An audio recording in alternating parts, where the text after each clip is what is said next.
अध्यापन में गोविंद नगर एमपीएस अंग्रेजी माध्यमिक विद्यालय मलाड पश्चिम से मैं संदीप शिंदे आप सभी का स्वागत करता हूं।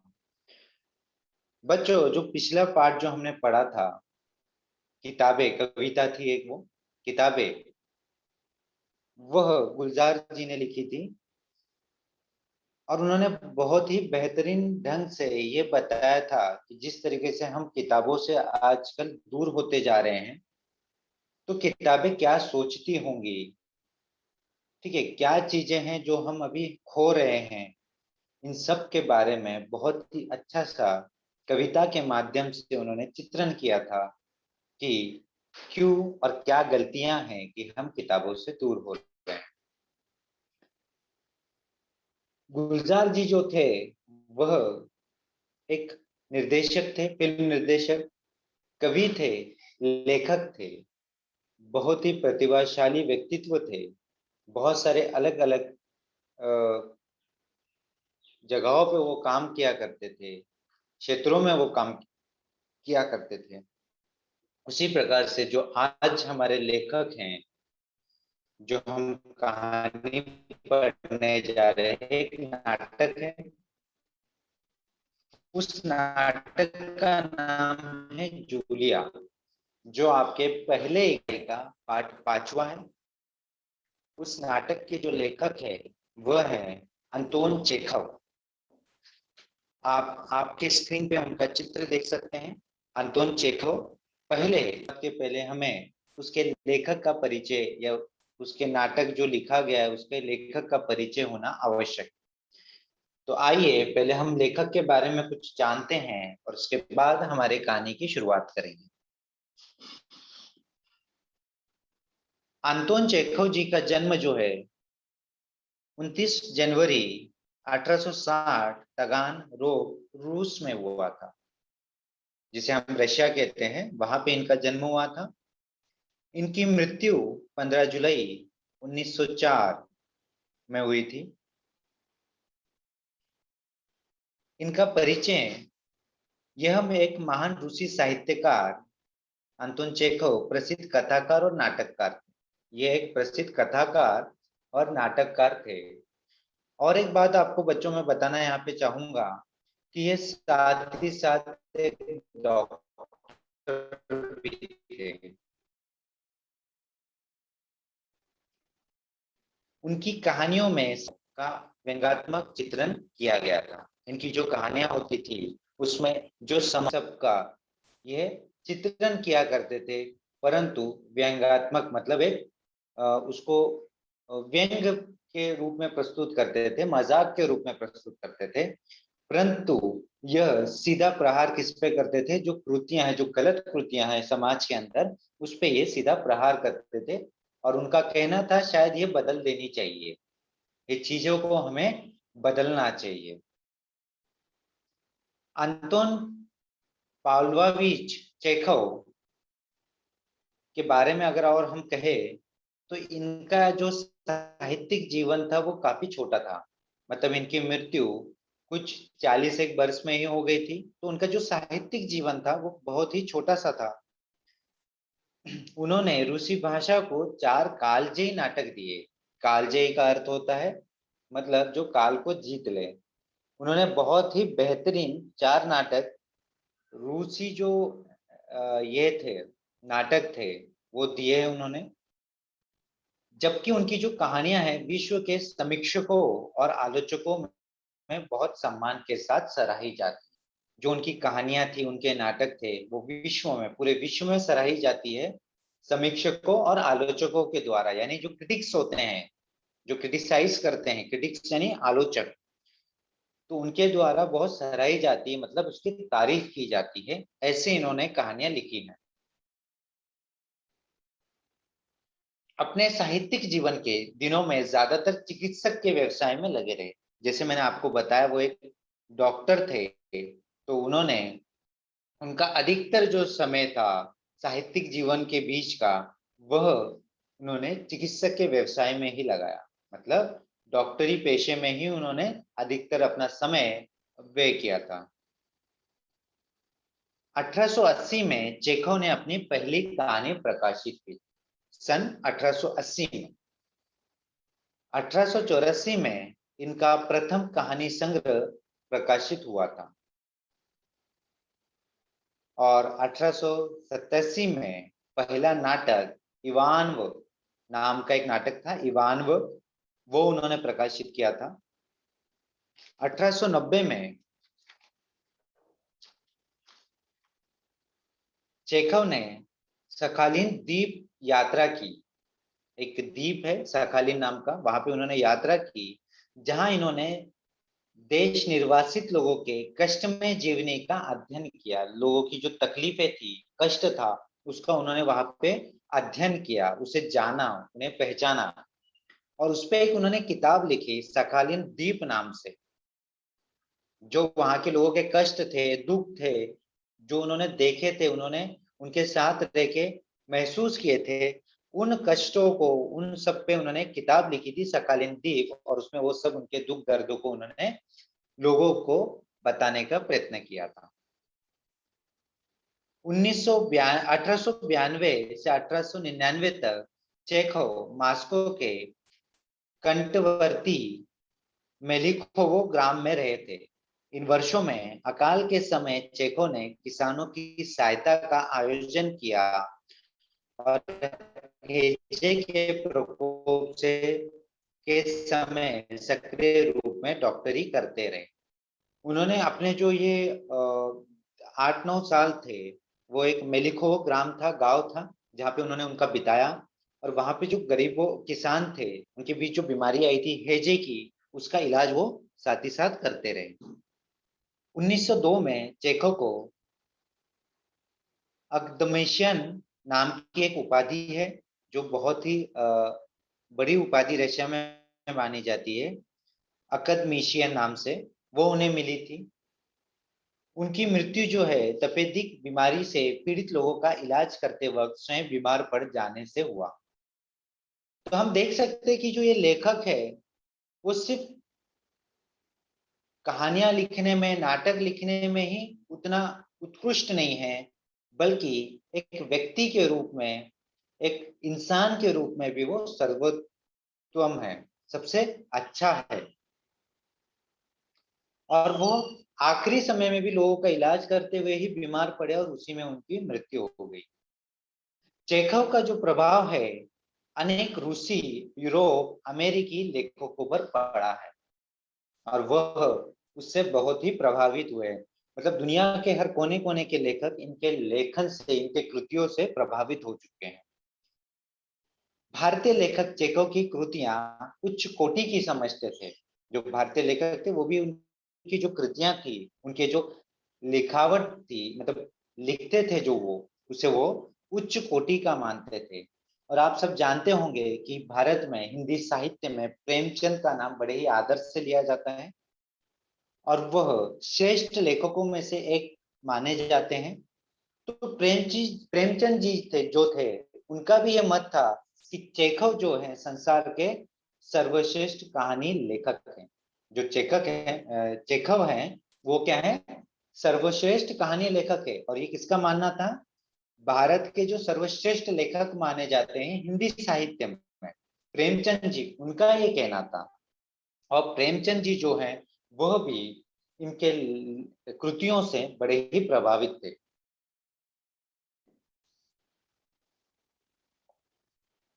तो इनकी कुछ प्रमुख कृतियां हैं, वह है a dreary story, the pipe, ये एक उपन्यास है, Anna on neck, a bad business, the bird market, old age, Grisha आदि कहानियां, ये सब कहानियां थी। द चेरी आर्चर्ड आदि, ये कुछ उन्होंने नाटक लिखे थे। आइए अभी जो ये कहानी, ये नाटक जो हम पढ़ने वाले हैं, इसके बारे में कुछ पहले जान लेते हैं। एकांकिका है ये, मतलब एकांकिका मतलब जो एक अंक का नाटक होता है उसे एकांकिका कहते हैं, जो एक अंक में ही समाप्त हो जाता है।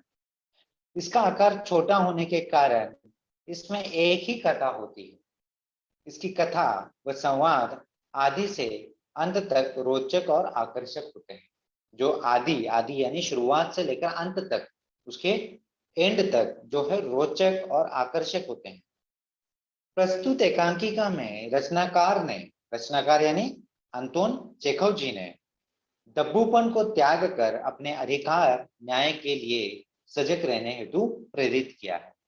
ये जो नाटक है इसके द्वारा, और जो उनके बाकी के जो नाटक थे, उनके जो कहानियां थी, उनके द्वारा वह जनता के, गरीबों के, समाज में जो गलत कृतियां थी उसके बारे में लोगों को जागरूक किया करते थे। और उनका कहना था कि जो मूलभूत अधिकार है उसे हमें हक से हासिल करना जरूरी है। अगर हम अपने अधिकारों के लिए नहीं लड़ेंगे तो कोई और हमारे अधिकार के लिए कभी नहीं लड़ेगा और हम कुचल दिए जाएंगे।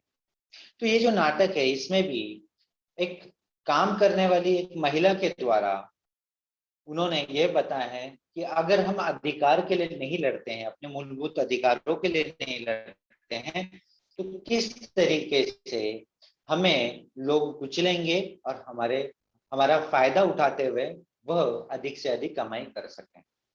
तो ये जो नाटक है इसकी हम शुरुआत करते हैं।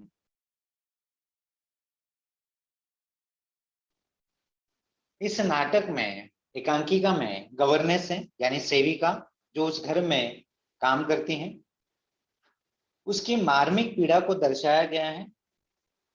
विवशता का सजीव चित्रण और शोषण से मुक्ति पाने का प्रभावी संदेश इस नाटक के द्वारा यहाँ पे अंतोन चेखव जी कर रहे हैं। तो बच्चों की गवर्नेंस जूलिया वालिस देवना आती है। जो बच्चों की गवर्नेंस है यानी बच्चों को संभालने के लिए जो महिला घर पे रखी गई है वह आती है। यहाँ पे नाटक की शुरुआत हो रही। तो यहाँ पे आप देख सकते हैं, नाटक की शुरुआत के पहले मैं आपको बता दूं कि आपके जो एक साइड में काले मोटे अक्षरों में कुछ नाम दिए, जूलिया गृह स्वामी, जूलिया गृह स्वामी, यह है कि जो ये संवाद है वो कौन बोल रहा है। जैसे जूलिया, उसके आगे उसका संवाद है, फिर गृह स्वामी, उसके आगे गृह स्वामी का संवाद है, मतलब कौन बोल रहा है वो हमें यहाँ पे बताया गया। साथ ही साथ आप उसके सामने एक ब्रैकेट नजर आएगा, उसके अंदर कुछ लिखा हुआ है। तो किस तरीके से बोल रहे हैं, उस समय क्या घटना घट रही है उसके बारे में उसका वर्णन कुछ शब्दों में वहां पे किया गया। तो जूलिया दबे स्वर में, आपने मुझे बुलाया था मालिक, मालिक से बात करी है। और दबे स्वर में मतलब एक डरे हुए स्वर में। जैसे बच्चों आप लोगों का कभी गृह पाठ नहीं हुआ है और शिक्षक एकदम से आपसे पूछते हैं तो आप उसका जवाब कैसे देते हैं, दबे हुए स्वर में देते हैं। उसी प्रकार से जूलिया को बुलाया गया होगा और वो दबे स्वर में बोल रही है, आपने मुझे बुलाया था मालिक। गृह स्वामी, हाँ हाँ बैठ जाओ जूलिया, खड़ी मत रहो। गृह स्वामी जो है वो उन्हें, जूलिया को क्या करते हैं, बैठने के लिए कहते हैं, जो गवर्नेंस है, सेविका है। जूलिया बैठती हुई, मतलब वो बैठते हुए कहती है शुक्रिया। गृह स्वामी, जूलिया मैं तुम्हारी तनख्वाह का हिसाब करना चाहता हूँ। तो तनख्वाह मतलब जो मेहनताना मिलता है, एक महीने का जो सैलरी होता है, जिसे अंग्रेजी में सैलरी कहते हैं, उसे हिंदी में क्या कहते हैं, तनख्वाह। तो गृह स्वामी जूलिया से कहता है, मैं तुम्हारी तुम्हारी तनख्वाह का हिसाब करना चाहता हूँ। मेरे ख्याल में तुम्हें पैसों की जरूरत होगी, और जितना मैं तुम्हें जान सका हूँ, मतलब ये बहुत दिनों से उस घर में काम करती है। और गृह स्वामी कहते हैं कि जितना मैं तुम्हें जानता हूँ, मुझे लगता है कि तुम अपने आप पैसे भी नहीं मांगोगी। मतलब जो जूलिया है वो इस तरीके की महिला है, इस तरीके की गवर्नेंस है कि वो उसके अधिकार के पैसे भी स्वयं नहीं मांगेगी। तो इसीलिए गृह स्वामी ने ही जूलिया को बुलाया है और वो कहता है कि तुम्हारी जो तनख्वाह है उसका आज हम हिसाब कर लेंगे और जो आपका बन पड़ता है वो आपको मिल जाएगा। और जिस प्रकार से मैं आपको इतने दिनों से जानता हूं, तो मुझे पता है कि आप वो पैसा नहीं मांगोगे, यह गृह स्वामी कहता है। इसलिए मैं खुद ही तुम्हें पैसे देना चाहता हूँ।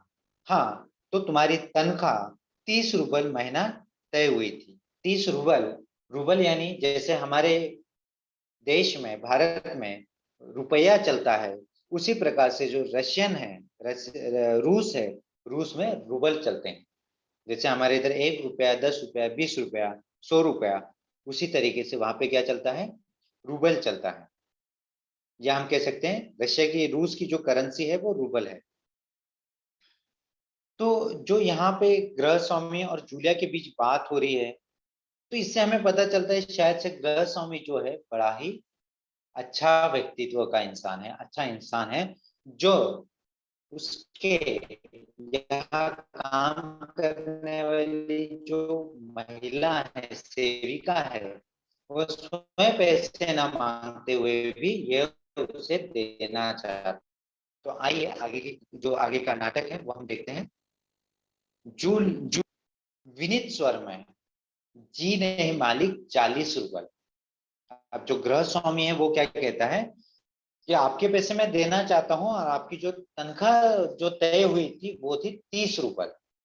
और जूलिया कहती है विनीत स्वर में, मतलब एक विनंती के स्वर में, एक रिक्वेस्ट वाला जो रहता है, विनंती यानी रिक्वेस्ट वाला जो स्वर होता है, उसमें कहती है जी नहीं मालिक, मतलब मालिक आप गलत कह रहे हैं, हमारी जो तय हुई थी तनख्वाह वो थी 40 रूपए। यानी अब कौन सही कह रहा है, कोई कौन झूठ कह रहा है, वो तो हमें आगे का नाटक पढ़ने के बाद पता चलेगा। लेकिन यहाँ तक हम देख रहे हैं कि मालिक कहता है 30 रूबल, और जूलिया कहती है 40 रूपए, 40 रूबल तय हुए थे। गृह स्वामी, नहीं भाई 30, ये देखो डायरी, पन्ने पलटते हुए, उसके हाथ में एक डायरी है, वो डायरी के पन्ने पलटते हुए कहता है कि नहीं भाई, 30 रुपए तय हुए थे, 30 रूबल तय हुए थे, और ये डायरी देखिए, मैंने इसमें नोट कर रखा है, नोट कर यानी लिख के रखा है, मैं बच्चों की देखभाल और उन्हें पढ़ाने वाली हर गवर्नेंस को 30 रूपल महीना ही देता हूं।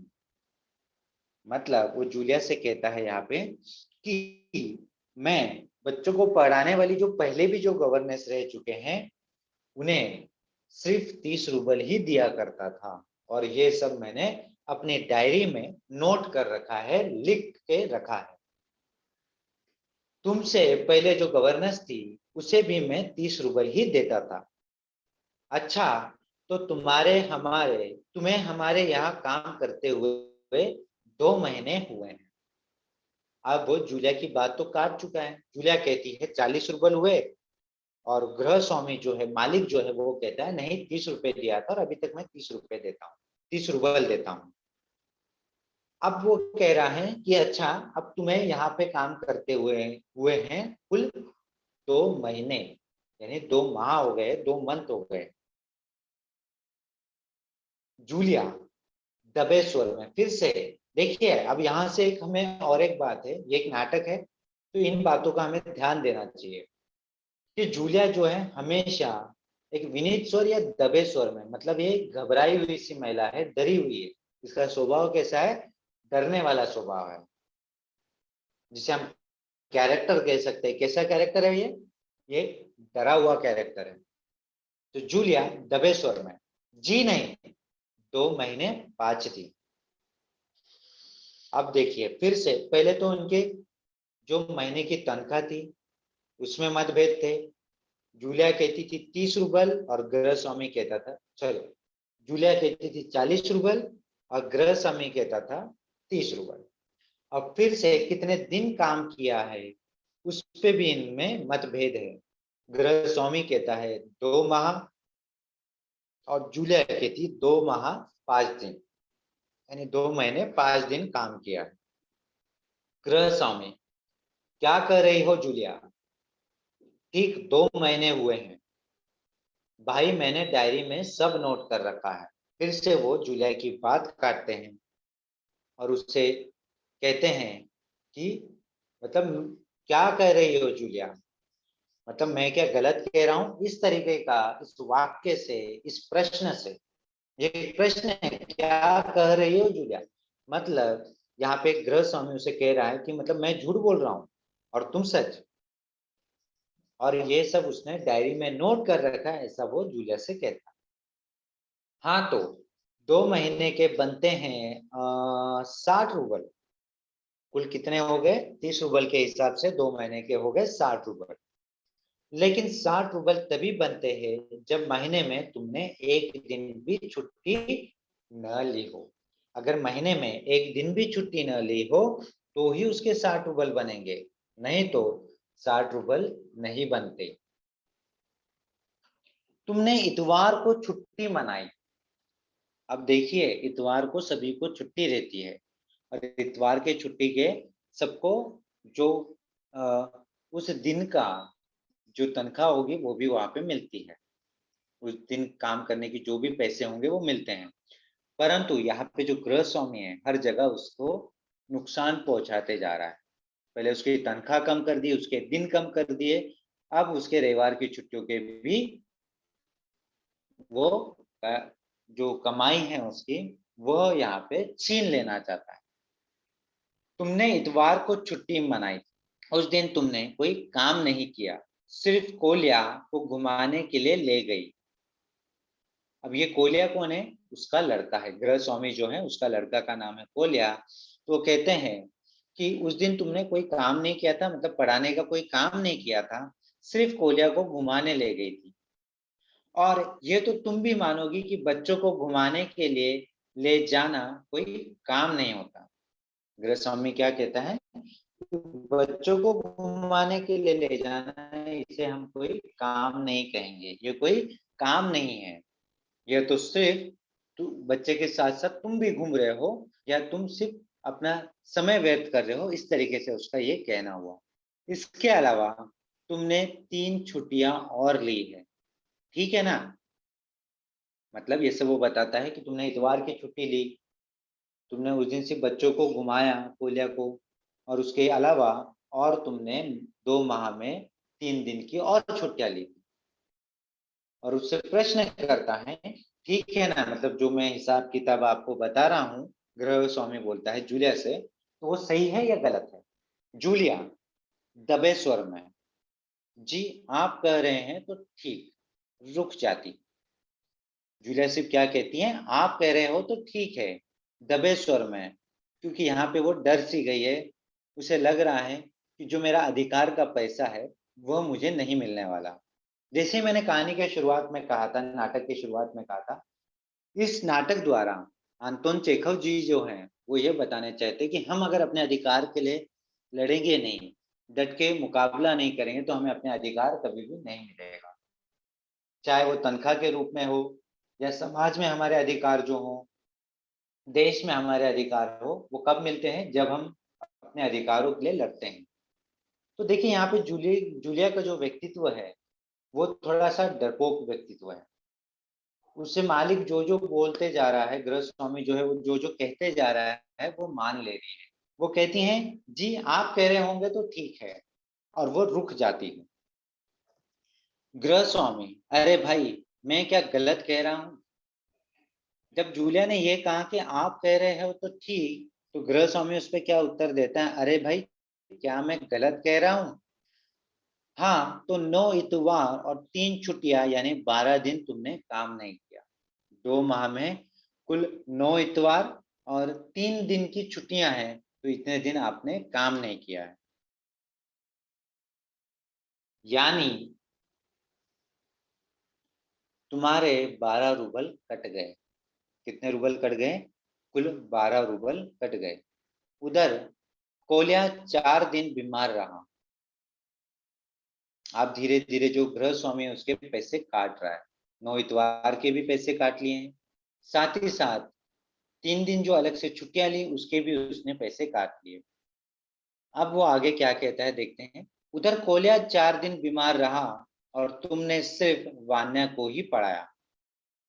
कोलिया 4 दिन बीमार था तो उसने किसको पढ़ा? वान्या। वान्या उनकी लड़की है गृह स्वामी की, और कोलिया उनका लड़का है। पिछले हफ्ते शायद 3 दिन दांतों में दर्द रहा था और मेरी पत्नी ने तुम्हें दोपहर बाद छुट्टी दे दी थी।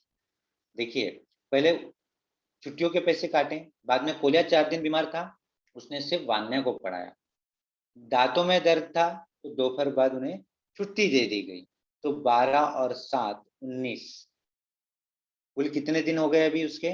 19 दिन की जो मेहनताना है वो उसका कट जाएगा। 19 नागे हाँ तो भाई घटाओ 60 में से 19, कितने रहते हैं? 41। 41 रूबल, ठीक है।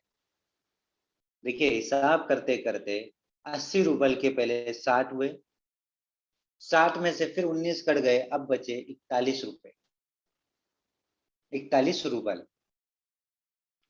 धीरे धीरे ये जो गृह स्वामी है वह जुलाई के जो मेहनताना है, तनख्वाह है, उसे कम किए जा रहा है। जूलिया रुआसी हो जाती है रोते स्वर में। रुआसी यानी उसका स्वर जो है वह रोने जैसा हो जाता है, मतलब गला भर आता है और उसकी आवाज ठीक से नहीं निकलती, और वो रोते स्वर में कहती है जी हाँ। वो क्या कहती है यहाँ पे? जी हाँ, मतलब जो भी मालिक कहते जा रहा है उसे वो मान लेती है। वो उससे कुछ कहती नहीं है कि आप गलत कह रहे हैं, हमारा तय क्या हुआ था और आप किस हिसाब से मेरे पैसे काट रहे हैं, इस बारे में वो उनसे कुछ नहीं कहती। बस गृह स्वामी जो जो कहते जाता है उसे मानती रहती है। गृह स्वामी डायरी के पन्ने पलटते हुए, उलटते हुए, गृह स्वामी जो है वह डायरी के पन्ने पलटते हुए क्या कहता है?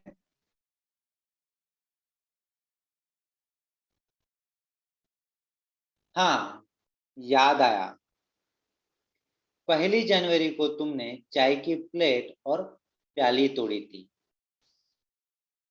प्याली यानी कप, और प्लेट यानी कप के नीचे जो प्लेट रखी जाती है वो।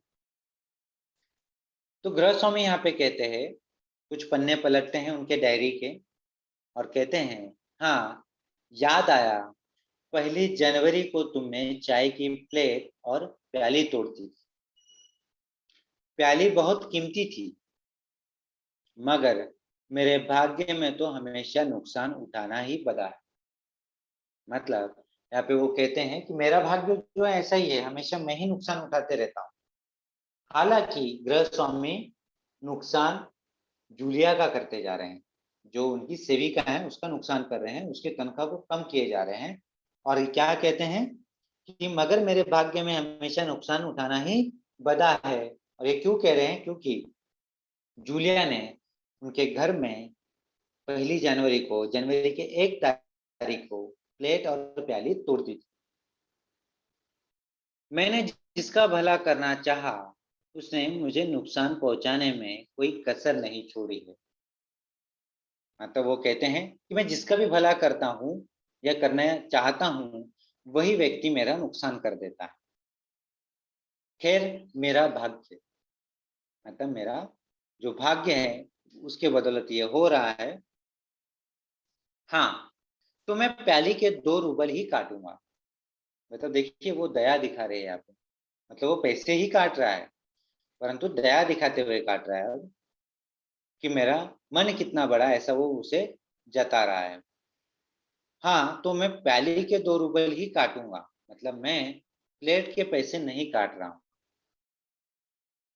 अब देखो, उस दिन तुमने ध्यान नहीं दिया और वहां किसी टहनी की खरोच लगने से बच्चे की जैकेट फट गई। अब जो बच्चे हैं उसके, वो कहीं खेल रहे होंगे और उसका कहना है कि तुम्हारे ध्यान न देने के कारण बच्चे की जैकेट उस टहनी के खरोच से फट गई है। 10 रूबल उसके गए। अब उस जैकेट फटने से जो नुकसान हुआ है उसके भी पैसे इनकी जूलिया की तनख्वाह में से काट दिए गए। इसी तरह तुम्हारी लापरवाही की वजह से घर की सफाई करने वाली नौकरानी मारिया ने वान्य के नए जूते चुरा लिए। अब चुरा कौन रहा है? यहाँ पे नौकरानी चुरा रही है, पर नुकसान किसका हो रहा है? जूलिया का हो रहा है, क्योंकि वो उसके अधिकार के लिए नहीं लड़ती है। तो गृह स्वामी धीरे धीरे दूसरों के गलतियों के पैसे भी जूलिया की तनख्वाह में से काट दे रहे हैं। जैसे जैकेट के 10 रूबल काट लिए। अब जूता जो चुराया किसने? नौकरानी ने चुराया, परंतु किसकी तनख्वाह में से कटने वाले हैं? जूलिया की तनख्वाह में से कटने वाले हैं। रुक कर, अब यहाँ पे क्या कहते हैं, इसी तरह तुम्हारी लापरवाही की वजह से घर की सफाई करने वाली नौकरानी मारिया ने वान्य के नए जूते चुरा लिए। रुक कर, थोड़ा सा वो पॉज लेते हैं, रुकते हैं बीच में। तुम मेरी बात सुन भी रही हो या नहीं? गृह स्वामी को लगता है कि शायद जूलिया मेरी बातों पर गौर नहीं कर रही है, ध्यान नहीं दे रही है, तो उनकी बात कहते कहते बीच में रुक जाते हैं और जूलिया से कहते हैं कि तुम मेरी बात सुन भी रही हो या नहीं, प्रश्न करते हैं यहाँ पे। जूलिया मुश्किल से अपनी रुलाई रोकते हुए, मतलब जो उसे रोना आ रहा है उसे रोकते हुए बड़ी मुश्किल से, कठिनाई से उसे रोकती है और कहती है, जी सुन रही हूँ। गृह स्वामी, हाँ ठीक है। अब देखो भाई, तुम्हारा काम बच्चों को पढ़ाना और उनकी देखभाल करना है। तुम्हें इसी के तो पैसे मिलते हैं। तुम अपने काम में ढील दोगी तो पैसे कटेंगे या नहीं? अब ये पैसे तो काट रहे हैं, साथ ही साथ उससे प्रश्न करते हैं जूलिया से कि तुम्हें जो तनख्वाह मिलती है बच्चों को पढ़ाने की और देखभाल करने की मिलती है, अगर तुम अपना काम ठीक से नहीं कर रही हो तो इसका पैसा कटेगा या नहीं? यह प्रश्न वो जूलिया से करते हैं। कौन करता है? गृह स्वामी करते हैं।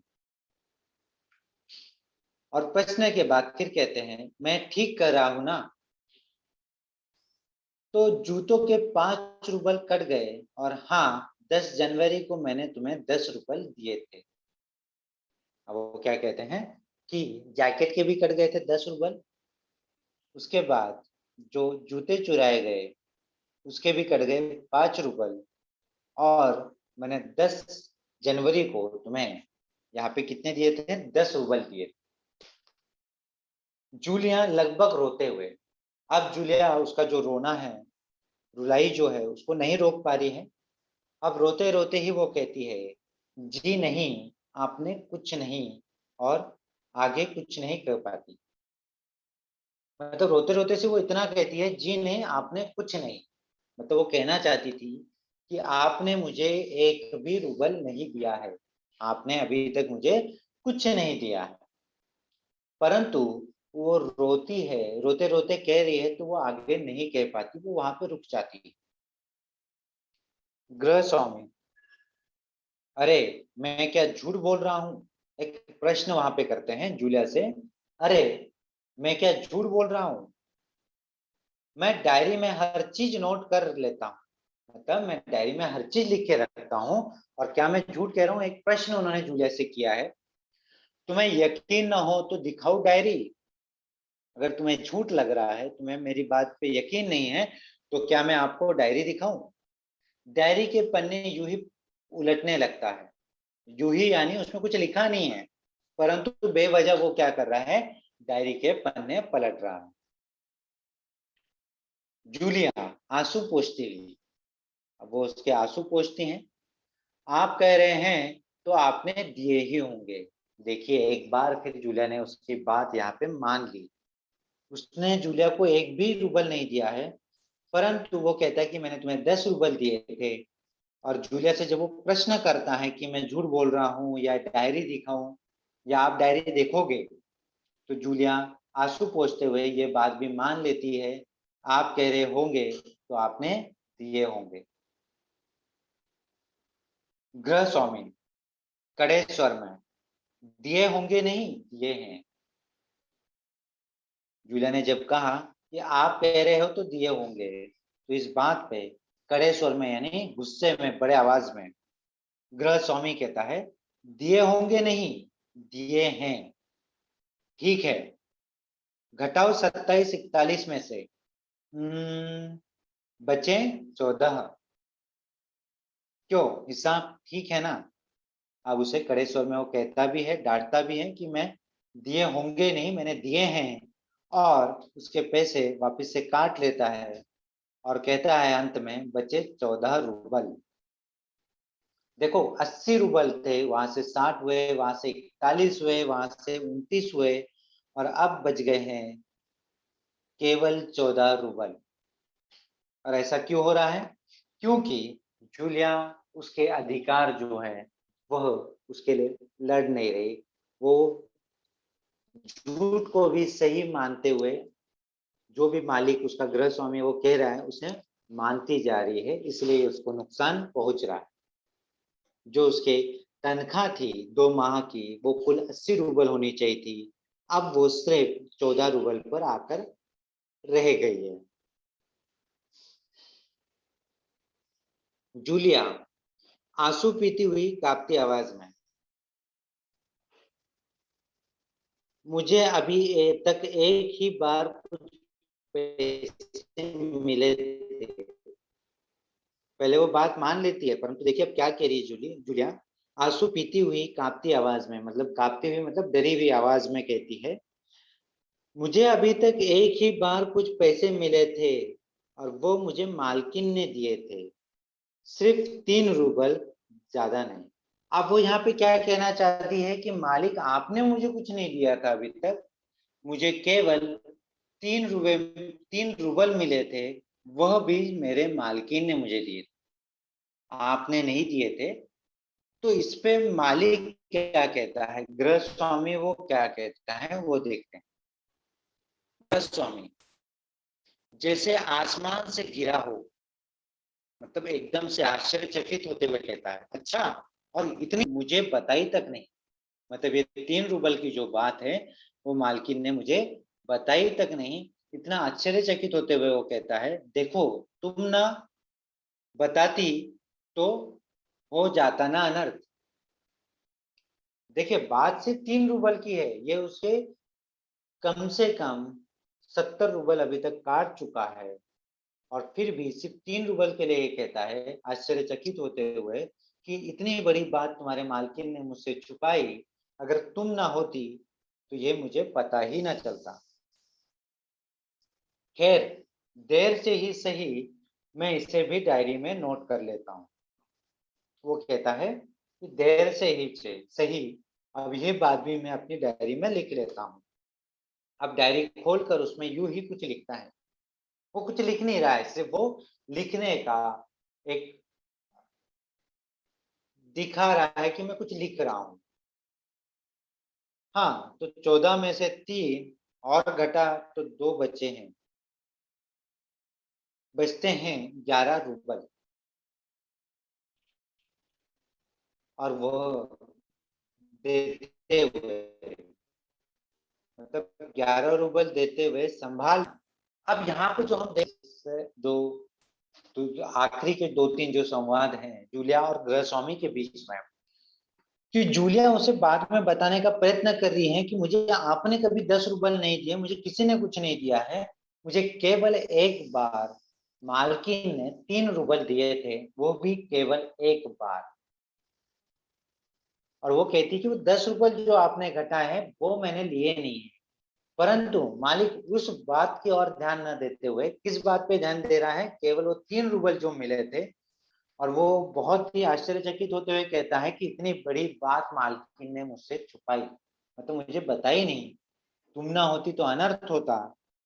और वह बात भी मैं अब डायरी में लिख लेता हूँ। और 14 रूबल जो उसकी तनख्वाह बची थी उसमें से भी फिर से वो 3 रूबल काट लेता है। और जो बचे हुए उसकी तनख्वाह के 11 रूबल होते हैं वो उसे देते हुए कहता है, संभाल लो और ठीक से गिन लो, और ये बराबर है ना, यानी ठीक है ना। एक प्रश्न वहां पे करता है, जो मैं आपको दे रहा हूँ, जितने मैंने आपकी तनख्वाह दी है वो सही है या गलत है, ठीक है ना। इस तरीके का वो प्रश्न वहां पे जूलिया से करता है। जूलिया कांपते हाथों से रूबल लेती है, मतलब जूलिया को रोना भी आ रहा है, रोते रोते वो डर भी रही है, और उसे दुख भी इस बात का है कि उसकी जो मेहनताना है, उसका जो तनख्वाह है, जितनी उसे मिलनी चाहिए वो उसे वहां पे नहीं मिल रही। तो कांपते हाथों से रूबल लेती है, वो पैसे ले तो लेती है, और कांपते स्वर में कहती है, जी धन्यवाद।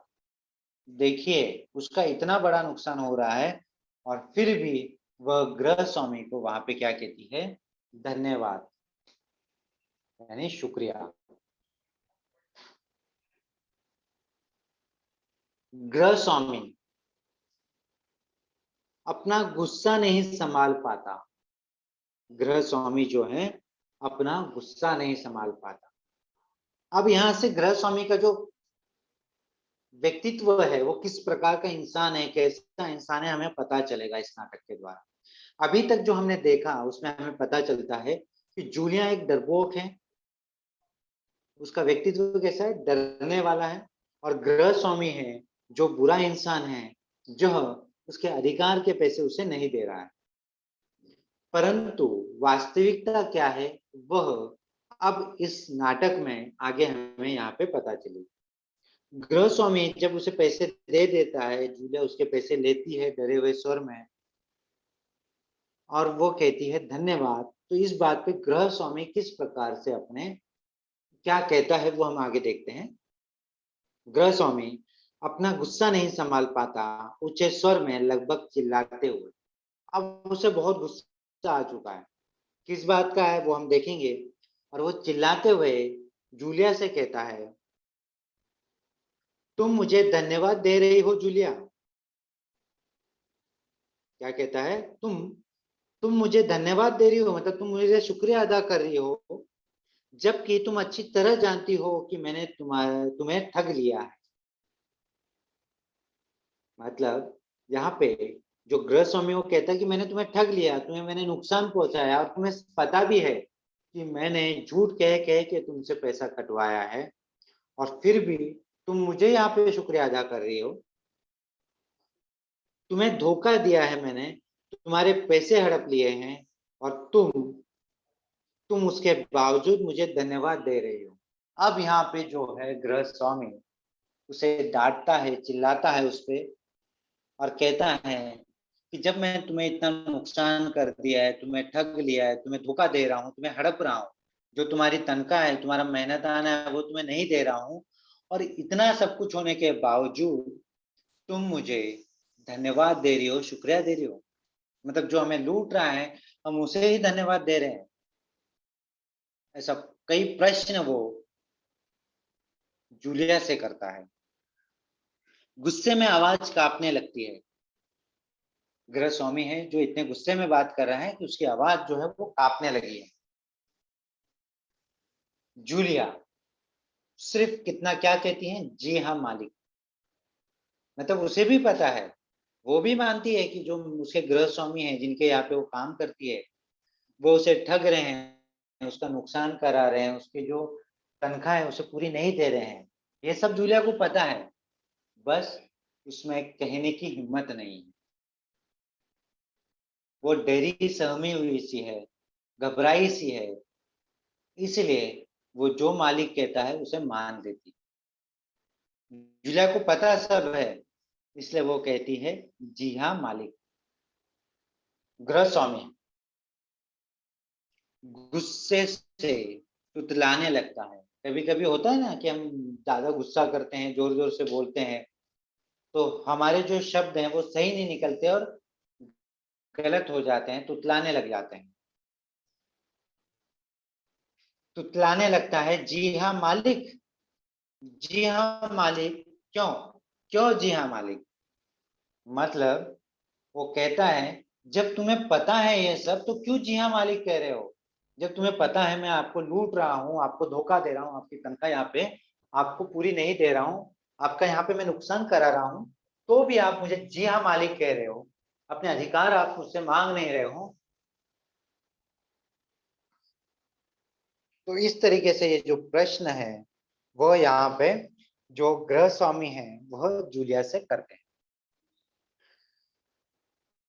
तो बच्चों अभी तक हमने जो ये नाटक पढ़ा, अभी थोड़ा सा और बाकी है, इसमें हमने देखा कि किस तरीके से एक गृह स्वामी पहले शुरुआत में उसके यहाँ काम करने वाली जो महिला है, सेविका है, उसके किसी भी बात पे जो गलतियां उसने नहीं की हो, जिस चीज का उसको पैसा मिलना चाहिए, उस सब में धीरे धीरे कटौती करते हुए उसकी तनख्वाह को कम किया जाता है, और अंत में उसकी सिर्फ 11 रूबल तनख्वाह बचती है कुल 80 रूबल में से। तो ये जो नाटक है इससे हमें पता चलता है कि क्या गलतियां जूलिया की हैं और किस तरीके से लोग आज समाज में रहते हैं, गृह स्वामी जैसे, जो काम करने वाले गरीब लोगों को या डरपोक लोगों को ठग लेते हैं, उन्हें धोखा देते हैं, उनका हक जो है, अधिकार जो है, उनसे छीन लेते हैं। तो इसके आगे का जो पाठ है और स्वाध्याय है, वह हम कल के पाठ में, जो रहेगा हमारा 9:50 को, उसमें देखेंगे।